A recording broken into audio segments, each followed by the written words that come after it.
La razón por la cual la semana pasada no pudimos estar transmitiendo la Parashá Mishpatim es por cuestiones de salud, pero bienvenidos una vez más a la porción. La palabra porción en hebreo pues es lo que se conoce como Parashá y en el hebreo Parashot es porciones. Hoy toca la porción de Mishpatim, ¿sí? Que significa sentencias. Proviene de la palabra en hebreo Mishpatim. Mishpatim está escrito en plural, pero se deriva del singular mishpat, que significa sentencias, y también significa ordenanzas. Y la encontramos en el libro de Shemot. ¿Qué es el libro de Shemot? Es el libro de Éxodo, desde el capítulo 21 al capítulo 23. O sea, son 3 capítulos que se estudian en la sinagoga durante el servicio de Shabbat matutino, y por la tarde en el vespertino se lee lo que es la Haftará, que la Haftará siempre lo que significa es el cierre y es una porción, un pasaje, unos pasajes de los profetas, pues de Isaías, Jeremías, Ezequiel, Daniel, entre otros. Pero lo que quiero compartirles es que aunque son 3 capítulos que se deberían de estudiar en el momento de hacer el estudio de la porción de la Torah, realmente lo que vamos a hacer aquí es extraer versículos claves, así como los ven aquí ustedes, versículos claves que a nosotros nos van a ayudar a entender pues la esencia de la parashá, porque lo que pretendemos o lo que estamos buscando, pues no es exactamente traer todos los 3 capítulos verso a verso, eso sería lo más ideal, pero no nos daría el tiempo necesario. Para poder estudiar una porción de la Torá, como hace aquí el libro de Éxodo 21 al 23, se requiere aproximadamente unas 3 o 4 horas que nos sentáramos a estudiar verso a verso para descifrar todo lo que el Eterno nos está transmitiendo a través de la Escritura. Pero como eso nos implicaría bastante tiempo, saludos a quienes están conectando por aquí, ya los estamos viendo, nos da mucho gusto verlos. Eh, como les decía, para que podamos nosotros entender la esencia del mensaje de la porción, hacemos una clase que oscila entre 35 y 40, 45 minutos. Por eso, si ustedes tienen oportunidad de leer primero los capítulos que estoy diciendo, Shemot 21 al 23, hágalo, porque eso le va a servir a usted para tener un abanico o un amplio entendimiento de la porción de la Torá. Entonces, vamos a comenzar el día de hoy a leer aquí esta parte de la escritura y dice de la siguiente manera: y estas son las ordenanzas que pondrás delante de ellos. Dice, estas son las ordenanzas que pondrás delante de ellos. Quien está hablando aquí directamente es el Eterno. El Eterno está hablando con Moisés. Recuerden que la Torá nosotros la recibimos de la mano de Moisés, de Moshe, pero venía directamente de la boca del Todopoderoso. Fue el Eterno quien instruyó a Moisés qué cosas escribir y cómo redactar las ordenanzas y los mandamientos. Entonces, es muy importante entender aquí quién es el emisor de las ordenanzas. El emisor es Dios a través de su siervo Moisés. Le dice, estas son las ordenanzas que pondrás delante de ellos. Nunca dice que les obligarás al pueblo de Israel, porque no somos un pueblo obligado a obedecer. Somos un pueblo invitado a la obediencia, porque en la obediencia están las cualidades de la bendición. El verdadero sentido de la prosperidad espiritual radica en que nosotros recibamos la Torá y la hagamos. Por eso hubo una generación que dijo, haremos y obedeceremos a la voz del Señor, porque esa es la verdadera esencia de la espiritualidad, recibir y obedecer. Entonces dice aquí la escritura que Dios mandó a Moisés diciendo, pondrás estas ordenanzas delante de ellos. ¿Por qué delante de nosotros? Porque de cada uno de nosotros depende el decir, lo tomo y lo hago, o decir, no lo tomo y lo rechazo. Entonces, ¿pero de qué estamos hablando aquí? Estamos hablando de la Torá. La palabra Torá también se puede pronunciar en plural, aquí pueden ver ustedes, en plural, que es la palabra Torot. Torot significa instrucciones, ¿sí? La palabra instrucciones, norma, ley, y viene de la raíz shara, que significa señalar. ¿Qué significa esto en realidad? Bueno, pues hace referencia a varias cosas. Estas son las más importantes. Cuando hablamos acerca de la Torá, estamos hablando acerca de las instrucciones que Dios nos regaló a nosotros, no nos impuso nada. Dios nos lo regaló y dijo, el hombre que haga estas cosas tendrá una vida bendecida y una vida fructífera. Recuerden el Edén. Cuando Dios puso a Adán y Eva en el Edén, ¿qué les dijo? De todo árbol podréis comer, menos de un árbol no podréis comer. Del árbol del conocimiento del bien y del conocimiento del mal. Pueden comer de todos los árboles, del árbol de la vida también, que era lo que les otorgaba el regalo de la inmortalidad, pero del árbol del conocimiento del bien y del mal no.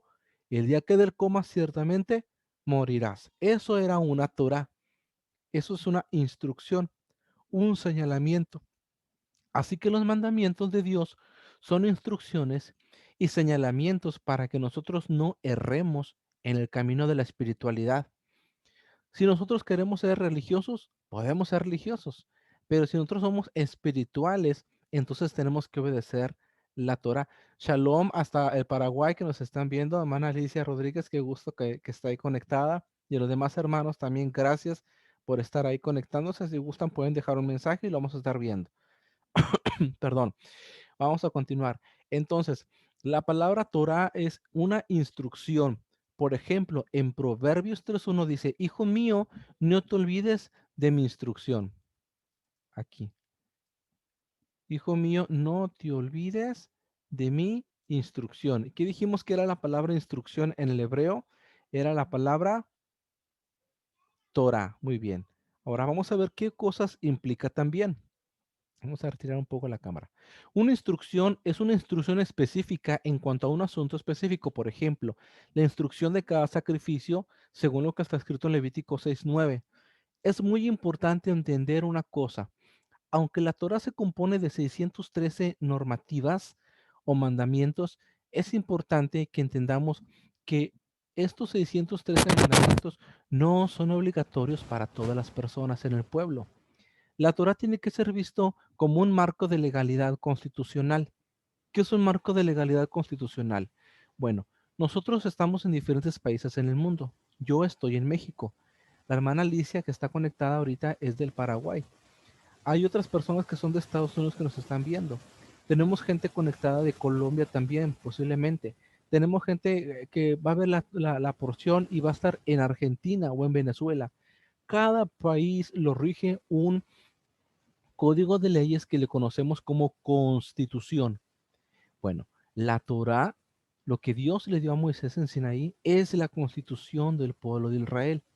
Cuando nosotros confiamos en Yeshua, en Jesús o Cristo, como usted le llama, como nuestro Señor y como nuestro Salvador, nosotros nos adherimos voluntariamente y espiritualmente en el pueblo de Israel. De ahí nosotros tenemos que entender la importancia que la Torah toma para nosotros, es legalidad constitucional. Y aunque contiene 613 mandamientos o 613 leyes, no todas estas leyes son aplicables para cada persona. Es un error considerar que una persona está obligada a cumplir 613 mandamientos. ¿Por qué? La razón es la siguiente. La cuestión es que existen mandamientos aplicables para las mujeres, para los hombres, mandamientos aplicables para el cuerpo gobernante, que son los reyes, y mandamientos también que son aplicables hacia la clase sacerdotal, que se le conocía en el hebreo como Kohanins, y el Cohen Agadol, que es el sumo sacerdote. Entonces, distribuyendo todos estos mandamientos, una persona, por ejemplo, en mi caso, yo un varón, si acaso estoy obligado a observar entre 50 y 60 mandamientos y no 613 preceptos como la gente comúnmente cree. Los 613 son en la totalidad de la lista de los mandamientos que podemos encontrar desde el Génesis hasta el Deuteronomio y que vienen siendo repetidos a lo largo de toda la instrucción bíblica, pero no son aplicables directamente a todas las personas. Saludos a Manuel Luis Andrés Silva que está conectado ahorita. Entonces vamos a continuar aquí para que podamos ir viendo el tema. Dice, la instrucción general, voy a retirar mi cámara para que puedan leer conmigo. La instrucción general entregada al pueblo de Israel, la Torah de Moshe, los 5 libros de Moshe, que se le conoce como el Humash, se le conoce como el Pentateuco, perdón, disculpen. y también se le conoce como la ley. Por ejemplo, en Deuteronomio 32:26 dice este libro de la Torá. En Josué 1:7-8 dice la Torá que Moshe te mandó, este libro de la ley. En Mateo 5:17 también habla la expresión ley. En Lucas 24:44 también aparece la palabra ley. Cuando habla de toda la escritura hebrea que es divinamente inspirada, nos está hablando a nosotros de un acróstico de la palabra Tanakh. ¿Qué significa la palabra Tanaj? Significa Torah, Nevim y Ketuvim. Que esas tres palabras significan Torah es ley, Nevim es profetas y Ketuvim es escritos. Así que toda la escritura hebrea, que es desde lo que se conoce en una Reina Valera como desde el Génesis hasta Malaquías, es inspiración del Eterno y concluye en que contiene todos los mandamientos del Eterno de una forma. Algunas veces se repite en un versículo y luego se vuelve a repetir en otro pasaje también. Ahora vamos a continuar viendo qué es una mitzvah. ¿Qué es una mitzvah? Bueno, en plural se le pronuncia como mitzvot y significa mandamiento en singular y mandamientos en plural. Es un término o una palabra general, es muy generalizada para todo tipo de mandamientos. Viene de la raíz tzva, que significa ordenar, encomendar, encargar y mandar. En un sentido general, quiero que sepan que todos los mandamientos de la Torá, los 613, son llamados mitzvah, pero aún dentro de la palabra mitzvah hay ramificaciones para entender. Y eso es lo que nos lleva a nosotros a entender el concepto legal de esta porción de la Torá que se llama mishpatim, las sentencias. ¿Por qué? Porque los mishpatim son una rama de los mandamientos que nos ayudan a entender el aspecto civil. Ustedes saben que constitucionalmente un país descansa sobre tres poderes. El poder ejecutivo, que es el que realiza o ejecuta directamente el presidente, el primer ministro de la nación. Tenemos también el poder judicial, que lo ejecuta directamente, pues depende de la Cámara, la Cámara de Justicia que aplique en cada nación, la Procuraduría del Estado, la Procuraduría del General de la República, que es en este caso de México. En Estados Unidos no sé sobre quién recaiga el poder judicial. Y tenemos también la Cámara Legislativa o el poder legislativo, que recae siempre, y la mayoría de los países coinciden en esto, en una cámara dúplex o una cámara doble, que es la Cámara de Diputados y la Cámara de Senadores. Y cada uno de estos poderes, el poder ejecutivo, el poder legislativo y el poder judicial, tienen diferentes funciones y ejecutan diferentes cargos. ¿Por qué comparo y les hablo un poco del derecho internacional? Porque de igual manera funge la Torá como el derecho internacional. Tenemos que entender un poco lo que es el derecho, pero obviamente acá entendido desde la perspectiva hebrea, para que podamos entender qué es esto de los mitzvah, qué es esto de los mishpat, qué es esto de los, bueno, otros conceptos que vamos a ver ahorita más adelante, no me quiero adelantar, pero tenemos que entender que los mishpat son las normas que están rigiendo la vida social.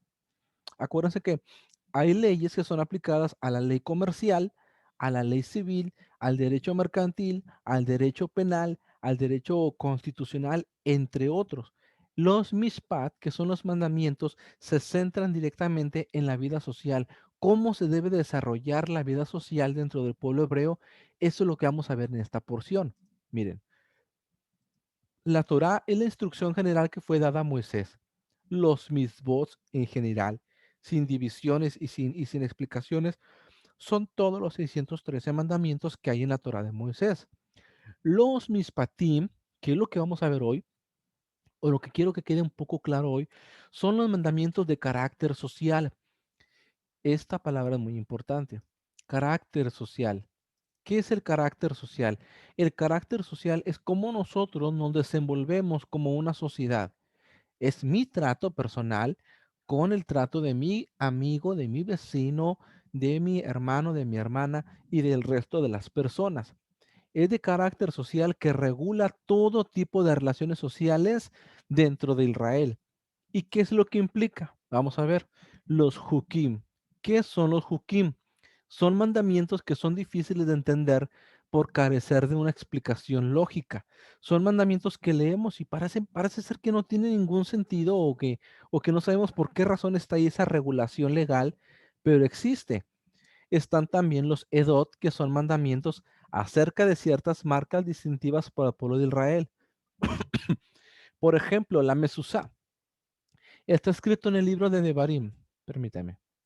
Está escrito en el libro de Devarim. Escribirás estas palabras que el Eterno tu Elohim te da en las puertas de tu casa, ¿sí? Y en tus hogares. Entonces, de esta ordenanza de tener escrita la palabra del Eterno en la puerta de la casa, se creó una jurisprudencia. ¿Qué es una jurisprudencia dentro del marco de la legalidad? Es una ley especificada por los jueces que determina exactamente cómo se va a llevar a cabo algo que no se puede entender a simple vista o que parece ser un mandamiento o una ley carente de sentido. ¿Cómo voy a escribir yo la palabra de Dios en las puertas de mi casa? No voy a rayar toda la pared, no voy a rayar toda la puerta. Entonces, el Eterno le dio carácter legal a los jueces. El Eterno le dijo a Moisés, pondrás jueces, que la palabra jueces en hebreo es shoftim, pondrás shoftim sobre el pueblo que van a regular cada una de las situaciones de la nación. Ellos enseñarán al pueblo y ellos sabrán distinguir entre lo que es correcto y lo que es incorrecto y serán personas que pondrán sanciones de acuerdo a la instrucción de mi Torah. Entonces, los jueces tienen el carácter legal y la aprobación del Eterno para colocar ciertos lineamientos para que podamos nosotros cumplir con la Torah y no salirnos del camino. Para eso se crea el concepto de la mesuzá o mesuzot en plural, que viene siendo como un pedacito, más o menos como esto que ustedes ven aquí, ¿sí? Más o menos así como esto, pero chiquitito, y se coloca en la puerta, o sea, un poco inclinado, y tiene impregnado una letra shin. ¿Por qué una letra shin? Porque es la letra o comienzo o letra principal de la palabra Shaddai, que es uno de los títulos divinos más sagrados, que significa todopoderoso, el altísimo, el que todas las cosas le son posibles. Entonces, la mezuzá es un ejemplo que entendramo que es un edot. La persona que tiene una mezuzá en su casa está cumpliendo una misbah de carácter edot.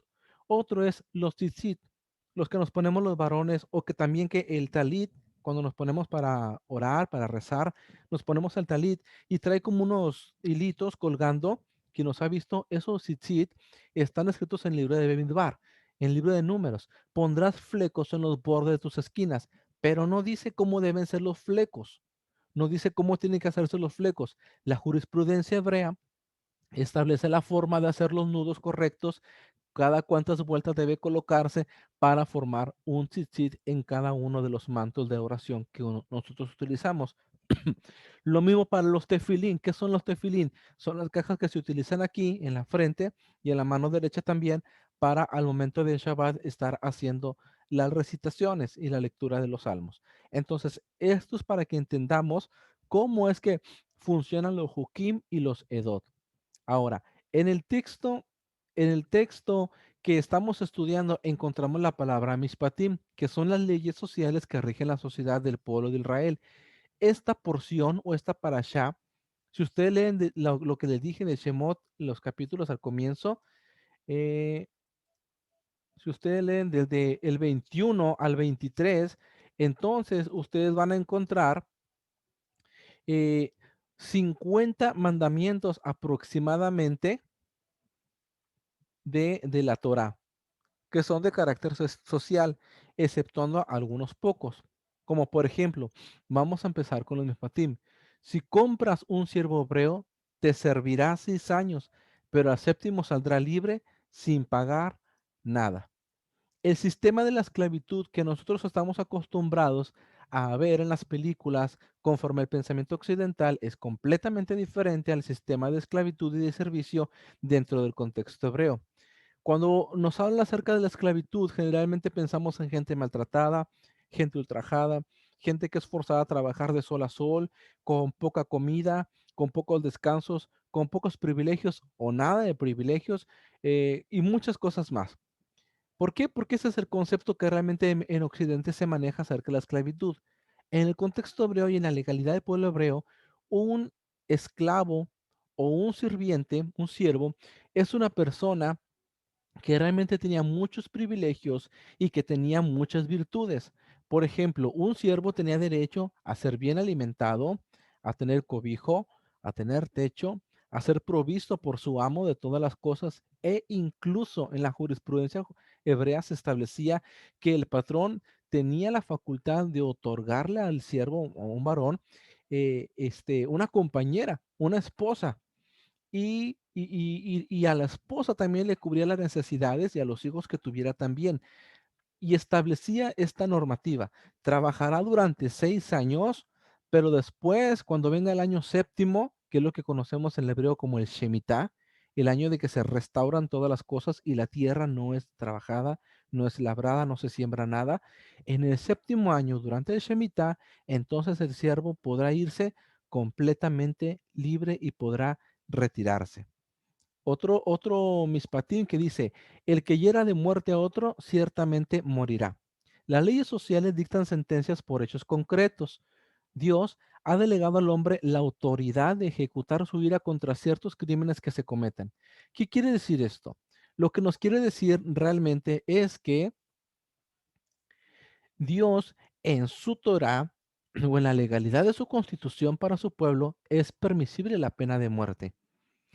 Esto es algo que no va a cuadrar en el pensamiento de muchas personas, porque pareciera ser algo muy injusto o pareciera ser algo fuera de lugar. Pero la Torá aprueba totalmente la pena de muerte, entendiendo bajo qué mispatim, bajo qué normativas o bajo qué reglas sociales sí debe de aplicarse. Por ejemplo, aquí, el que hiera de muerte a otro ciertamente morirá. ¿Quién determinaba la sentencia de muerte? Los shoftim, los jueces. El caso era así. No cualquier persona podía ser sentenciada a muerte nada más porque sí.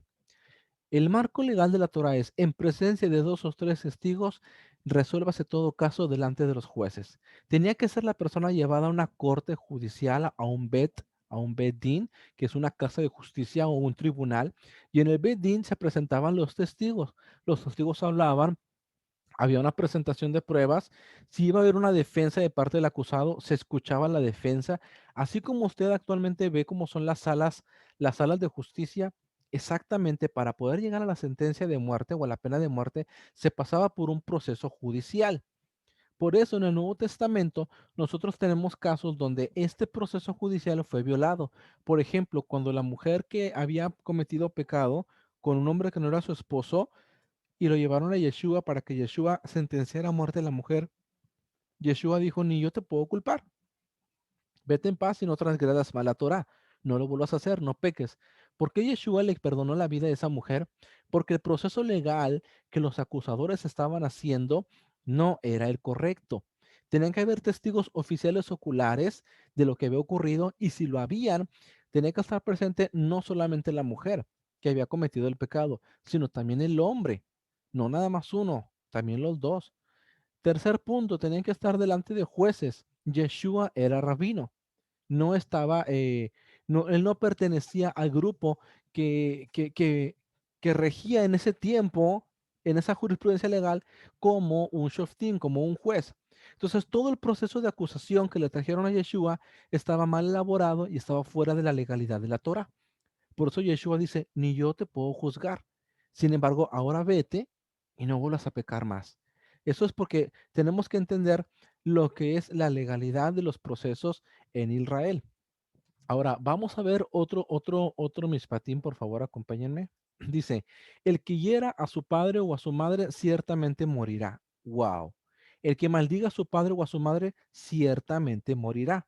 Porque Dios mandó diciendo, honra a tu padre y a tu madre. El que maldiga al padre o a la madre muera irremisiblemente. Uno de los mandamientos más importantes en la Torah es honra a tu padre y a tu madre para que tus días se alarguen en la tierra que Hashem, tu Dios, te da. Quien quiera largura de días y bendición, tiene que entender que está la clave en bendecir a los padres, ser un buen hijo, tratarlos bien, hablarles con dignidad, hablarles con respeto, ayudarles hasta donde sea posible, proveerles si les es necesario, si les hace falta un alimento, ayudarlos de una forma o de otra y sobre todo jamás levantar la mano contra un padre o una madre. Quien hace esto, la Torá le sentencia la pena de muerte. O sea, ¿por qué? Porque es la persona por la cual nosotros llegamos a este mundo. Fíjense, la Torah ofrece dos alternativas, la bendición y la maldición, pero es uno mismo quien elige su destino. Uno, por eso dicen que cada hombre labra su propio destino, porque cada quien decide, o quiero que me vaya bien, o quiero que me vaya mal. Entonces, si yo quiero que me vaya bien, honro a mis padres, los veo con amor, les hablo bien, los cuido para que la bendición me alcance y Dios me dé largura de vida y Dios me dé bendición y viva yo sano, feliz y muchos años. Pero todo lo contrario, la Torah establece la muerte para quienes son malos hijos. Derivado de esto, hay 5 tipos de compensación que tiene que pagar el que cause un daño físico a otra persona. Entre los mispatim existen estas 5 clasificaciones. La primera es el NESEC. ¿Qué es el NESEC? Es un pago que se tiene que hacer por un daño físico. Estos pagos que se tienen que hacer los determinaban los jueces. Ellos determinaban la porción de la plata o oro, no sé, según lo que se tenía que pagar por cada uno de los daños y dependiendo de la gravedad. El primero, que es el NESEC, estaba relacionado a los daños físicos. El segundo, que es el TSAR, está ligado al dolor físico, el haber causado dolor a una persona. El tercero se llamaba Ripuy y este se derivaba de los gastos médicos que se oscilaban por algún golpe, alguna riña y los gastos que se habían generado de hospitalización. El siguiente es el Shevet, que es por holganza o paro forzoso. Y el quinto es el Boshet. ¿Qué es el Boshet? Es algunos daños causados por vergüenza. En Éxodo 21, 22, 23, avanzamos, dice, y si algunos hombres luchan entre sí y golpean a una mujer encinta, embarazada, y ella aborta sin haber daño, ciertamente el culpable será multado cuando el esposo de la mujer demande de él. Quiere decir que para poder castigar a una persona que hizo abortar a una mujer, el marido de la mujer tiene que hacer una demanda, tiene que haber un proceso legal, ¿lo van entendiendo? ¿Y qué pasará con la persona que hizo el mal? Pagará según lo que los jueces decidan. Pero si hubiera daño, entonces darás vida por vida. ¿Se dan cuenta quiénes los que van a dar la sentencia de lo que va a pasar? Pagará según lo que los jueces decidan. Debemos la autoridad que el Eterno delega sobre los jueces en Israel. Por eso existía lo que conocemos como el Sanedrín, que era la Corte Suprema de Justicia, el rabinato alto que establecía qué cosas se tenía que hacer y qué cosa no se tenía que hacer en diferentes casos. Ahora vamos a ver lo que la gente llama la ley del talión, que ha sido muy, muy mal interpretada. Ojo por ojo, diente por diente, mano por mano y pie por pie. ¿Qué es lo que ustedes piensan cuando escuchan este tipo de comentarios? Pues que si aquel me tumbó el diente, yo también le tumbo el diente. Que si aquel me sacó el ojo, yo tengo derecho a sacarle su ojo. Pero realmente no es así. Vamos a entenderlo nuevamente dentro de la mentalidad de la legalidad judía. Según el Talmud, ¿qué es el Talmud? El Talmud, disculpen, es el libro que recopila todas las instrucciones que han sido transmitidas de manera oral dentro del pueblo judío de generación en generación y que también implica las regulaciones legales y las regulaciones fiscales. El Talmud aquí dice que no se refiere a tomar los órganos físicos de la otra persona en recompensa por un daño ocasionado. Esto se trata de pagar con dinero el valor del miembro dañado según la disminución del valor de la persona en comparación con una persona intacta, en el caso de que hubiese sido vendida en un mercado. Esto significa que debe ser un pago, una retribución que iguale el daño. Es como cuando una corte establece una pensión o establece un pago económico que aproximadamente pueda compensar. No va a mejorar ni va a traer a la persona de regreso, sino que pueda compensar algo de los daños que se han estado originando. Dice el siguiente, si alguno da a su vecino dinero o cosa a guardar y son hurtados de la casa de éste, el ladrón, si es hallado, pagará el doble. Hoy el derecho internacional apoya más a los ladrones que la misma persona. Por ejemplo, bueno, eso pasa aquí en México, no sé en sus países. Aquí en México, si una persona se mete a robar a la casa de uno y uno en defensa propia dispara para herir al ladrón y evitar que se vaya con las pertenencias, la Comisión Nacional de los Derechos Humanos protege al ladrón de lo que yo le hice cuando se metió a mi propiedad e invadió en terreno ajeno. O sea, yo tengo problemas por disparar a un ladrón que ha venido a hacer allanamiento en mi morada. Y qué curioso, porque las normas de ahora, el derecho internacional está protegiendo más al infractor que a la persona perjudicada. Y la Torá, lo que les acabo de leer, enseña todo lo contrario. El ladrón pagará el doble de lo que intentó robarse. Es decir, debe de haber un proceso de restitución. La restitución es doble en este caso si el ladrón ha hecho un juramento para declarar su inocencia. En otro caso, solo se devuelve lo que fue hurtado. Si no es hallado el ladrón, entonces el dueño de la casa se presentará ante quién? Ante los jueces, que son los reguladores de la ley, para determinar si él metió la mano en la propiedad de su vecino. Perdón, se adelanta un poco.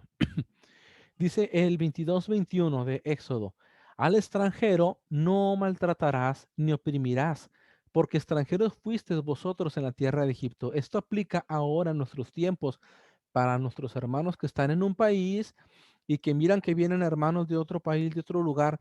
No podemos maltratarlos, no podemos insultarles, tratarlos mal, porque nosotros mismos, nuestro pueblo, nuestros antepasados, fueron extranjeros en la tierra de Israel. ¿Sí? Por ejemplo, un creyente que se encuentre en Estados Unidos y que conozca a un hermano que va de un país latino a Estados Unidos, debe de ser amable con él, mostrarle espiritualidad, mostrarle amabilidad, mostrarle honradez, demostrar que es un hijo de Elohim, que le habla con amor, ayudar en lo que se pueda, mas nunca oprimirlo, porque recordemos, esclavos nosotros fuimos en la tierra de Faraón. A la viuda y al huérfano no afligiréis. ¿Qué significa esto que a la viuda y al huérfano no afligiréis? Una viuda, un huérfano, una persona desamparada, no debe ser presionada en ninguna de las cosas, porque en vez de poder ayudar a esa persona necesita de ayuda. El Eterno lo tenía tan determinado que aún en la ley del máser, la ley del diezmo, establecía que parte del diezmo era para ayudar a la viuda, al huérfano, al desamparado y al extranjero que habitase junto de nosotros en nuestras casas. Entonces, ¿por qué ahora en nuestros tiempos? Porque ahora en nuestros tiempos los grupos religiosos exigen a las viudas y a los huérfanos cosas que ellos no están en su alcance hacer. Por ejemplo, corbanes, ofrendas, macer, diezmo. Ellos no están obligados, deben entender esto. Una viuda no está obligada a dar diezmo. Una viuda puede dar diezmo si le es posible, pero si está limitada, al contrario, la congregación debe sufragar los gastos de los necesitados y los desamparados. El apóstol Pablo o Shaul, como usted le llame, entendía este concepto. Ellos sabían que las personas más vulnerables son las personas viudas, las personas desamparadas, y habían un tesoro general para poder ayudar a estas personas. Así que a estas personas, por favor, no afligiréis, no ponerles ningún pesar y no molestarles, porque son personas que requieren de la ayuda del pueblo del Eterno. Si prestas dinero a mi pueblo, a los pobres entre vosotros, no serás como un acreedor con él, no le cobrarás intereses. Está prohibido entre nosotros como pueblo del Eterno cobrarnos intereses. A veces puede ser que un hermano tenga necesidad y le pida otro 20 o $30. Entonces, la persona sabe a qué plazo, a qué tanto tiempo el amigo, el hermano le va a pagar esos 20 $30, pero tiene que ser justo y entender que va a regresar solamente la cantidad que se le pidió. No se le puede exigir un cobro de intereses adicional, que eso pues en contabilidad le conocemos como un dividendo, un superávit. ¿Por qué? Porque hacer esto va en contra de los mispatim. Así que usted ya sabe, si algún día un hermano le pide un dinero prestado y está en su posibilidad de prestar y le nace en su corazón hacerlo, no lo haga con la mentalidad de cobrar intereses. No lo haga con la mentalidad de lucrar o a ver qué le va a ganar. "Ah, le voy a prestar al hermano y después le cobro tanto". Entre nosotros eso no es válido y no es permisible. Dentro de los mispatim, que son estas reglas, Shemot, Éxodo 22-25, está prohibido cobrar interés dentro del pueblo del Eterno. No demorarás la ofrenda de tu plenitud, ni de tu vendimia. Me darás el primogénito de tus hijos. ¿Qué implican estas ofrendas? Implica el Bikurim. ¿Qué es el Bikurim? Es la solemnidad que se lleva a cabo durante la primavera, que siempre cae en domingo. El Bikurim, que corresponde al Shabbat siguiente, después de Pesaj, se presentaban las primeras ofrendas de las cosechas en el pueblo de Israel y después se entregaba la teruma, que era la porción levítica, lo que separaba. Y después se entregaba el maser, que es el maser, el diezmo. Vamos a ver los tipos de diezmo.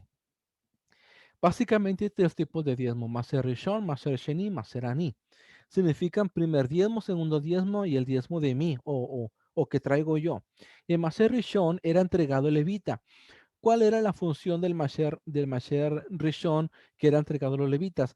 Era lo que se llevaba directamente al templo y se depositaba en los alfolí, que el alfolí era un sistema totalmente de almacenaje en el cual se guardaba grano y se guardaban animales también para poder llevar a cabo todo lo que viene siendo el ritual sacrificial establecido en la Torá. De ahí el judaísmo implicaba el sacrificio matutino, el sacrificio vespertino, para lo cual se requerían de víctimas animales, corderos, toros, bueyes, vacas, y todo eso provenía del maaser, del diezmo de la nación completa. Por eso es entendible que el maaser era entendido y calculado en base a un sistema agrícola y en base a un sistema ganadero. Eso no implica que usted no dé el diezmo de sus recursos, pero la esencia radicaba en la agricultura y en la ganadería.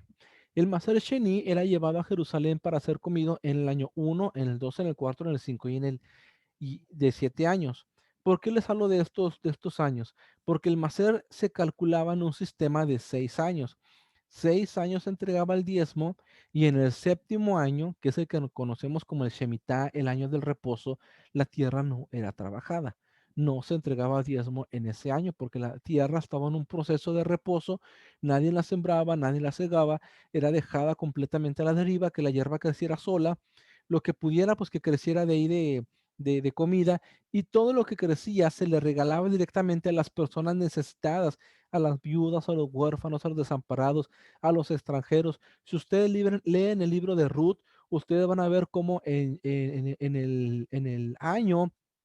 el año de Shemitah, Ruth andaba trabajando en los terrenos, en las tierras, recogiendo lo que era permisible que ella tomara como una moabita, que era una mujer extranjera. Y después tenemos el Maserani, que es el diezmo de uno, el diezmo que daba uno, que era otorgado para ayudar a los pobres, a los necesitados, en el tercer y en el sexto año. Recuerden, es una cadena de 6 años entregando diezmo y el séptimo año se descansa la tierra y no se entregaba este diezmo. Ya había suficiente almacenaje. El Eterno prometía y promete proveer cuando se lleva a cabo el cumplimiento de estos procesos. Ahora, una vez una persona me comentó que no existe un mandamiento que diga no mentirás. Pero fíjense que la Torah sí dice eso, dice, aléjate de una palabra falsa y no mates al inocente ni al justo, porque yo no absolveré al culpable. O sea que alejarse de una palabra falsa es alejarse de la mentira. Y dice, y no mates al inocente ni al justo. Esto quiere decir dos cosas aquí. Una, que el Eterno prohíbe todo tipo de corrupción. La corrupción no es permisible dentro del concepto hebreo. Nada de que vamos a hacer pagos, como decimos acá en términos comunes, por debajo del agua, o vamos a arreglarnos, o vamos a hacer cuentitas por acá. El Eterno prohíbe totalmente lo que es la corrupción. Por esto mismo es que la ejecución que hicieron de Yeshua, el darle sentencia de muerte en su tiempo, los que eran jueces en Israel, fue totalmente ilegal. Cuando nosotros leemos los evangelios, podemos ver y leer detenidamente que se presentaron testigos falsos. ¿Y qué dice la Torá respecto a los testigos falsos? Aléjate de una palabra falsa y no mates al inocente ni al justo. Yeshua era inocente y Yeshua era justo y dice, no mates al inocente ni al justo, porque yo no absolveré al culpable. Quiere decir que la sentencia que le dieron de muerte a Yeshua no era legal. Su juicio no tenía la verdadera legalidad, pero de una forma o de otra, pues esto era necesario para que se cumpliese que el justo pagó por los injustos y el que era santo y el que era limpio sin pecado cargó el peso del pecado. Esto era necesario para que se cumpliese la profecía de Isaías 53 que dice, Él fue molido por nuestras rebeliones, el castigo de nuestra paz se fue sobre Él, y todos nosotros nos descarriamos como ovejas, pero Hashem quiso cargar sobre el siervo sufriente nuestras culpas y nuestros pecados. Entonces, de esa manera vemos cómo Él cumplió la escritura. Nos dice también Éxodo 23:14, 3 veces al año me celebraréis fiesta. Las tres fiestas están íntimamente conectadas con el ciclo agrícola que hay en la tierra de Israel. ¿Cuáles son? Es la fiesta de Pesa, que está conectada con la cosecha de la cebada. La fiesta de Shavuot. ¿Cuál es el Shavuot? Es el Pentecostés. Está conectada con la cosecha del trigo.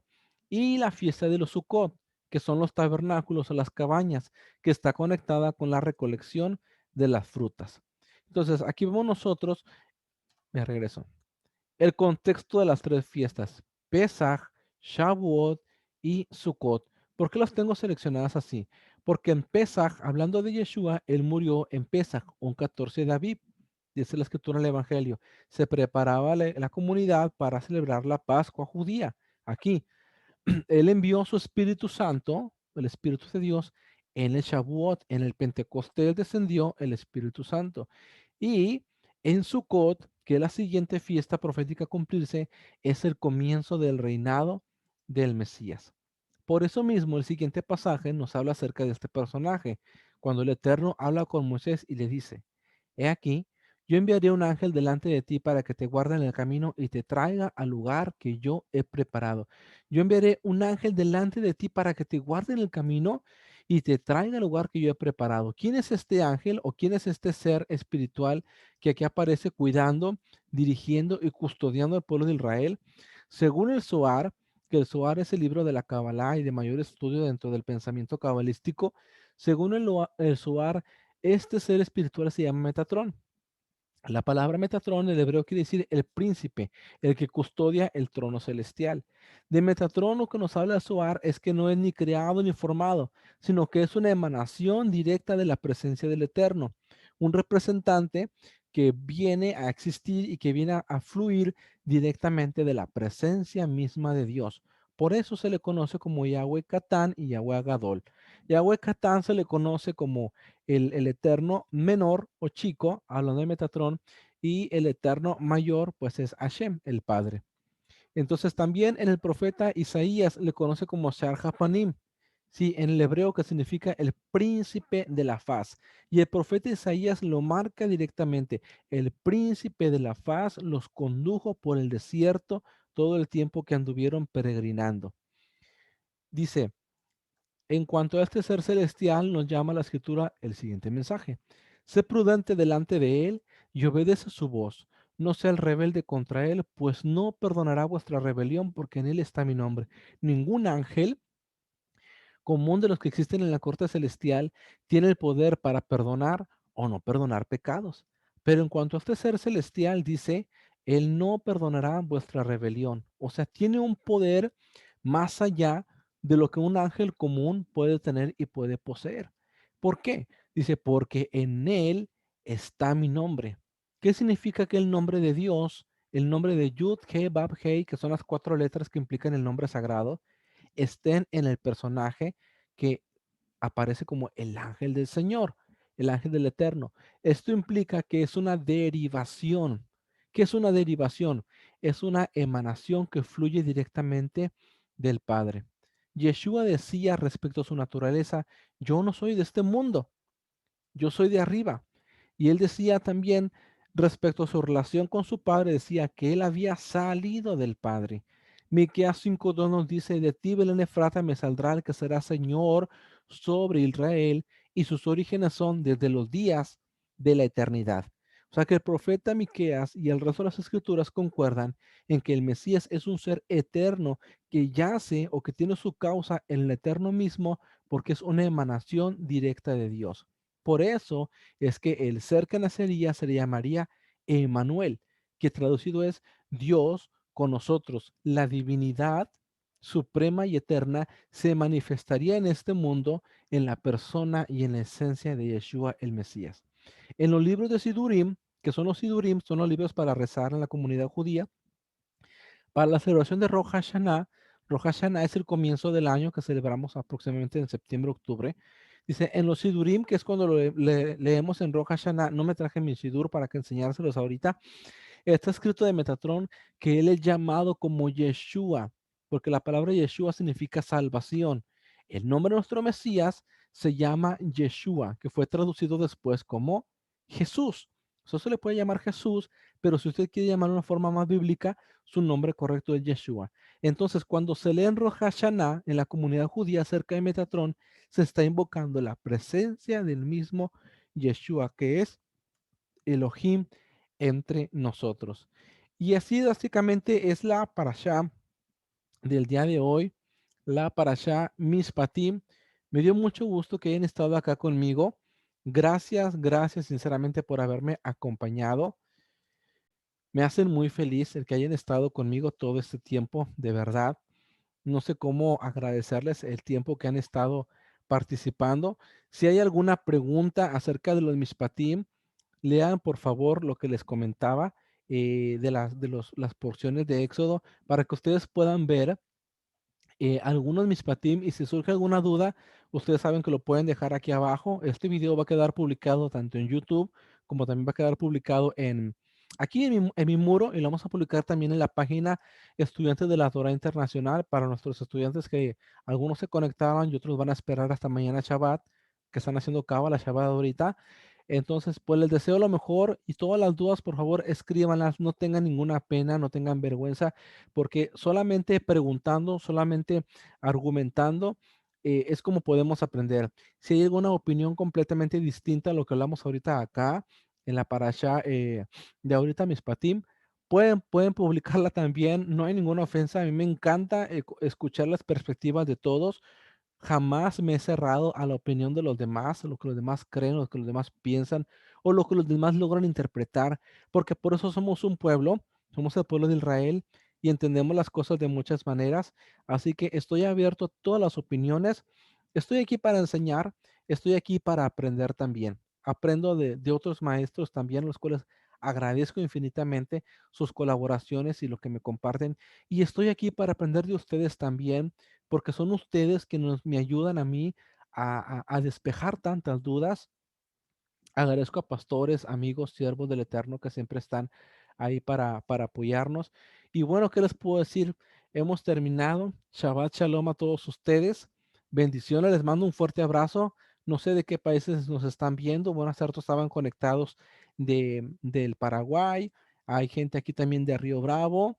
Y no sé dónde más haya gente aquí enlazada, pero los quiero mucho de verdad de todo corazón. Que tengan un Shabbat bien bendecido, que tengan un Shabbat maravilloso. Los que están acá en el norte de México y en Estados Unidos, protéjanse por la onda gélida que está azotando por acá por el norte.